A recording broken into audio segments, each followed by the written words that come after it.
ہم ماں باپ کو نوکر سمجھتے، جب چلے جائیں پھر قدر ہوتی۔ یہ بازاروں میں نہیں ملتے، ان کا کوئی مول نہیں ہے، ان کا کوئی بدل نہیں ہے۔ ہماری ہر غلطی پہ وہ پردہ ڈال دیتے ہیں، ہم سے برداشت ہوتے۔ میں اپنی والدہ ماجدہ رحمت اللہ تعالی علیہ 10 سال ہو گئے، ان کی وفات کے بعد جو کتاب لکھی تھی میں نے کہا چلو لوگوں کے لیے مسائل بھی لکھ دوں، حدیثیں لکھنے بیٹھا۔ پہلی مرتبہ اس موقع پہ میں نے وہ حدیث پڑھی، اتفاق سے اس سے پہلے میری نظر سے نہیں گزری تھی۔ موسیٰ علیہ السلام کی روایت ہے، اس میں سب سے بڑا گناہ کیا ہے؟ سب سے بڑا ہم سمجھتے ہیں کسی کو قتل کر دینا، غیبت کر دینا، زنا کر لینا، شراب پی لینا ہے، ہم تو اس کو سمجھتے ہیں۔ اس حدیث میں تھا سب سے بڑا گناہ یہ ہے ماں باپ بلائیں اور میں کہہ دوں میرے پاس ٹائم نہیں ہے، یہ سب سے بڑا گناہ۔ اور ہم نے یہ کتنی بار کیا ہوگا؟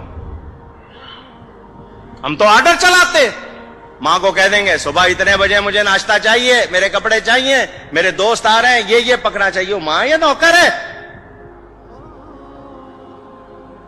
اگر باپ آپ کی کو کرے تو آپ کہتے تو نے کیا کیا؟ تیرے باپ نے بھی تو تیرے ساتھ کیا تھا، یوں آگے بات کرتے۔ یہ گھروں میں خرابیاں اسی لیے آئی ہیں کہ تربیت۔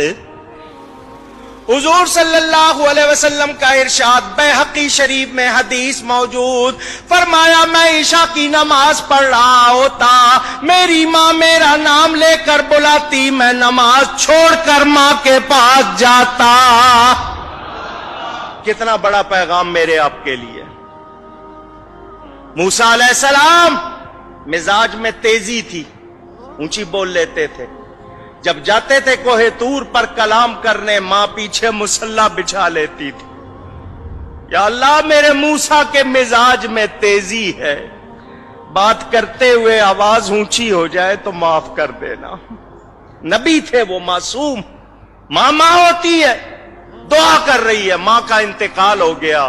موسیٰ علیہ السلام طور پر گئے، غیب سے آواز آئی آج ذرا ہوش سے بات کرنا، پیچھے دعا کرنے والی نہیں بیٹھی۔ اب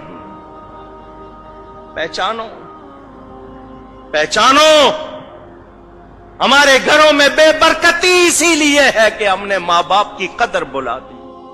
دین کی بات پھیلانا صدقہ جاریہ ہے، ثواب کی نیت سے ویڈیو کو شیئر ضرور کیجیے۔ جزاک اللہ۔